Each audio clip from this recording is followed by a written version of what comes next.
உதாரணத்திற்கு இது மாணவர் எழுதிய கலை, இசை போன்றவற்றிலும் சிறந்து பல்வகை இந்த கட்டுரைகளை நாம் திருத்தம் செய்து அவர்களுக்கு அனுப்ப முடியும்.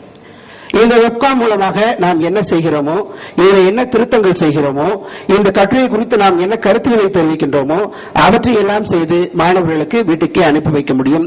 தேவைப்பட்டால் வகுப்பறையிலே அதை வெளியேற்ற முடியும். மற்ற மாணவர்களும் அவற்றை கூர்ந்து நோக்கி தங்களுடைய தவறுகளை திருத்திக் கொள்வதற்கு வாய்ப்புகள் இருக்கிறது. அதே போல அடுத்து இந்த மென்பொருளை கொண்டே சில மென்பொருள்களை கற்றுக் கொடுப்பது, எவ்வாறு மாணவர்களுக்கு அந்த மென்பொருளை இயக்குவது, அதை எவ்வாறு செய்வது என்பதற்கு இதையும் பயன்படுத்த முடியும்.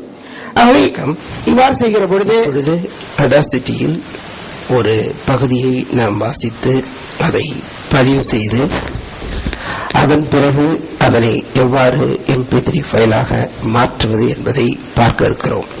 ஆகவே இவ்வாறு செய்கிற பொழுது மாணவர்களுக்கு அந்த மென்பொருளை பற்றி தெரிந்து கொள்வதற்கு யாரும் சொல்லித்தர வேண்டிய அவசியம் இல்லை.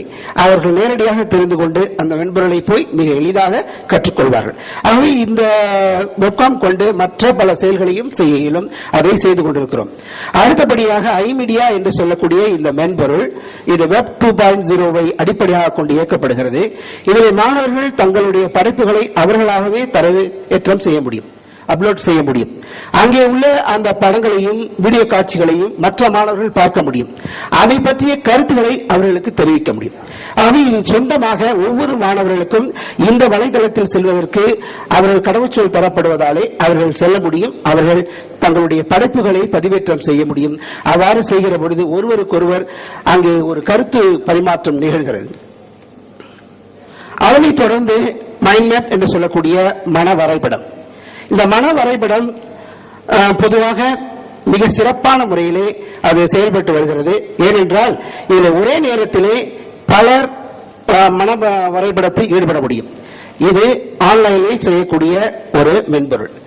ஆகவே இணைய தொடர்பு இருக்கின்ற பொழுது இந்த மன வரைபடத்தை மிக சிறப்பாக செய்வதனாலே ஒரு மாணவர் அல்ல, ஒரு வகுப்பிலே 40 மாணவர்கள் இருக்கிறார்கள் என்றால் 40 மாணவர்களும் ஒரு தலைப்பை ஒட்டி தங்களுடைய கருத்துக்களை அதனை பதிவு செய்ய முடியும்.